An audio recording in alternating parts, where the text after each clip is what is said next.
Okay, everybody, I'm here in Elevator Land with Alisa Kwitney, editor of such books as Mythos, The Dreaming, and upcoming Fault Lines.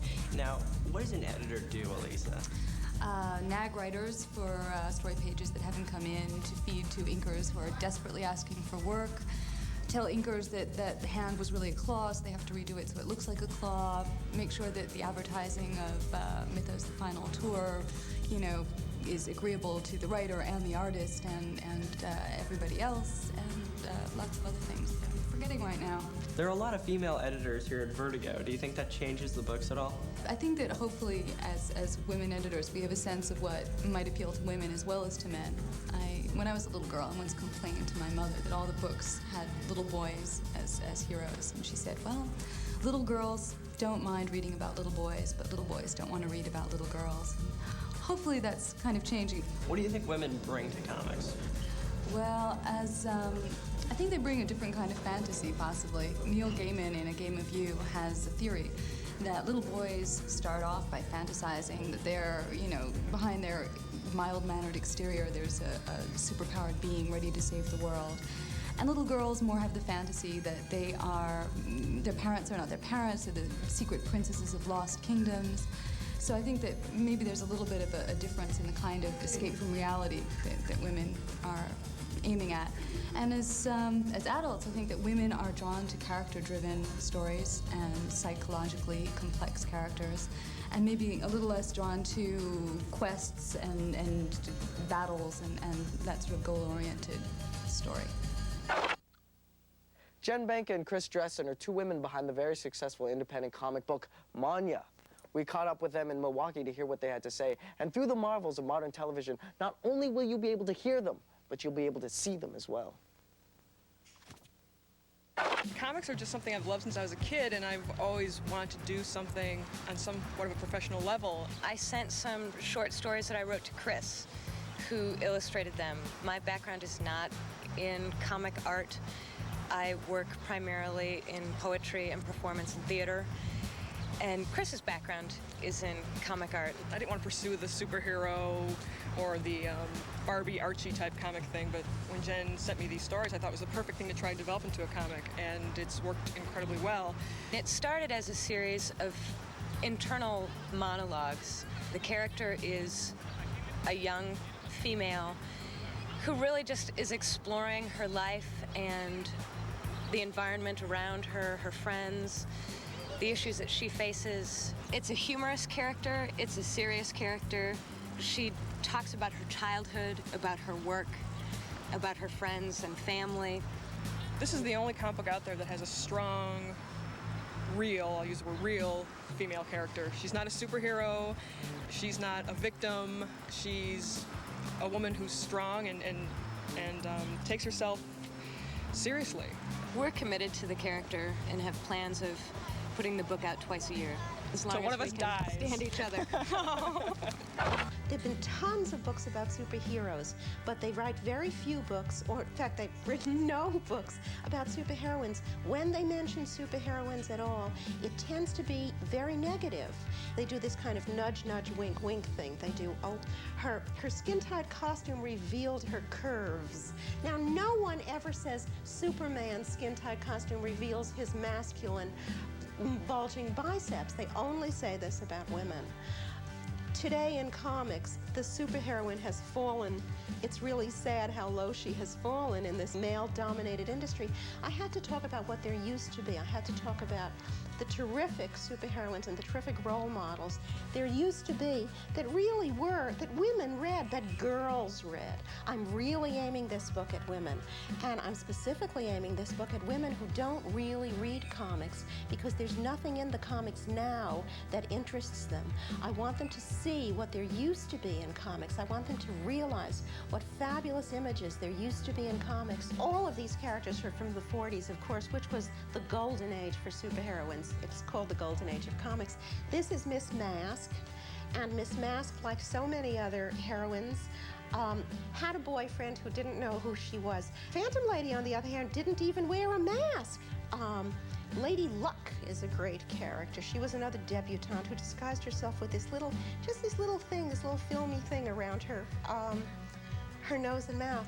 And Moon Girl, who is one of my favorites. Moon Girl is not from the moon, actually, despite her strange face with the little high forehead and the funny little eyebrows.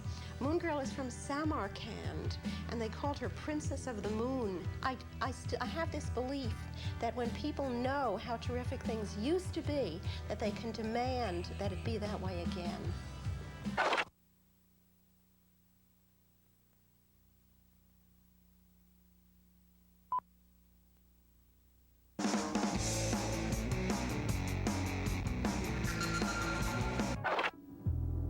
I'm Phil in Toronto. War of the Worlds, Renfield and Chiaroscuro, the story of Leonardo da Vinci, all old stories.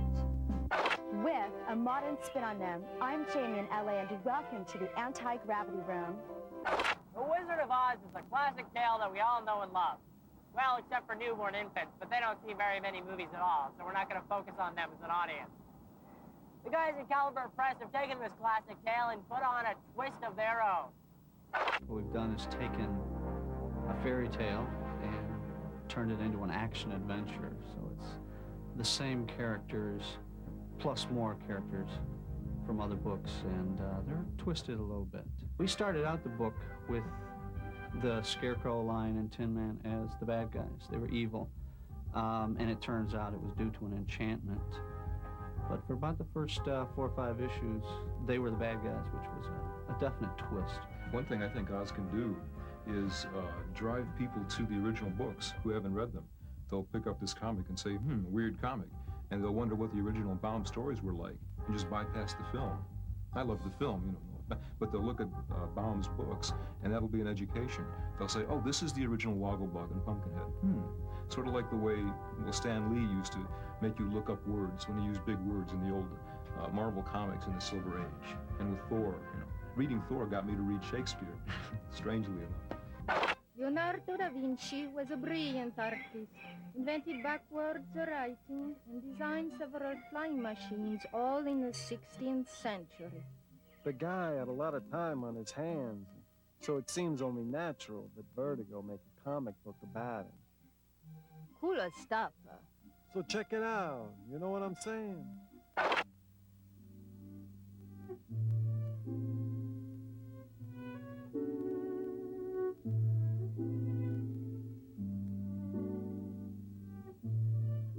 The title, Chiaroscuro, is from 2 words. Chiaro, which means clear or light. Oscuro, which means obscured or dark. And it was the use of light and shadow to create form. Pat McGreal, who was the co-writer and one of the co-creators on Chiaroscuro, and I had gotten together. We were looking for a project. We heard that Chaz Truog, who became the artist on this project, was looking for something to do. Found out that his dream project would be a story about Leonardo da Vinci. Asked him a few questions, got a few intriguing answers. Thought this will be a great project. And in talking to Chaz, we found out that Da Vinci had an adopted son. I'd never heard of this. And also that Da Vinci's greatest creations didn't survive from modern time. And so the story of who was this kid and where did he come from and why is it that we know so little about the greatest things that Da Vinci had ever created, we thought, well, this is a story worth telling. Well, people asked us, what's real about the story that you did and what's not? The stuff about Da Vinci and where he was is all true. Salihi, on the other hand, was basically a historical footnote. Very little was known about him, so we got to make up lots of stuff, and that's the way that we told this old story about Da Vinci in a new way.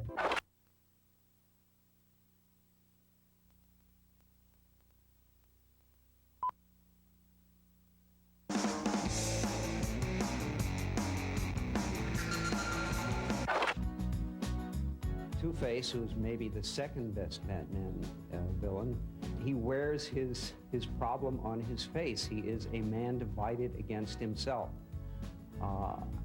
Half of him is this very rigidly moralistic district attorney, a guy who believes completely in the law, and half of him is a vicious criminal. He is not reconciled, the two halves, so he allows a coin, one side of which is messed up, to make his decisions for him. We can all identify with that in some way, and at the same time, he so directly opposes everything Batman stands for that he's an almost ideal enemy. Catwoman is amoral, or rather, she lives by her own moral code. She decides what's lawful and what's not. One of the things that she's decided is that she loves being a thief. It's the greatest kick in the world for her, and so that's what she does. She is not a vicious character in the way the Joker might be. If she likes you, she'll be very kind to you, and she will not ever willingly hurt anyone. However, if you cross her or if you hurt a friend of hers, she will exact due and terrible revenge on you and not lose a second's sleep over it. Well, without any doubt, the Joker has been Batman's greatest enemy. Most of the other antagonists the Batman goes against have at least some spark of humanity. There's some little flicker of compassion within them somewhere. Totally untrue of the Joker. He doesn't care about anybody's suffering. He doesn't care about his own suffering. He just doesn't care. And so far as trying to psych out the Joker, he can't do it. Nobody can. We're saying that 2 psychiatrists tried to do that, and both of them are now themselves in mental institutions. A lot of superhero comics in the 40s had villains whose only real crime was trying to find out the superhero's secret identity. Take away the secret identity and these guys wouldn't be doing anything villainous. But nowadays, it's not enough for a villain to be the guy that the good guy doesn't like. He has to be created as real a character as is possible. My favorite comic book animated villain is Hexadecimal because she is fierce. My favorite supervillain would be Catwoman. Anybody with claws and a tail, that's the way to go. #1 comic book villain, the Joker, the master of all gimmicks, that's why.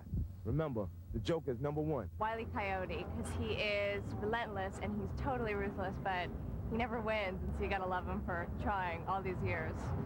Hey, fellow comic lovers, I am Nick in the Anti-Gravity Room with Comicopia, my weekly 24th of an hour to give the latest comics the 3rd degree. First up, we have A Sharp Woman Drawn in Ink.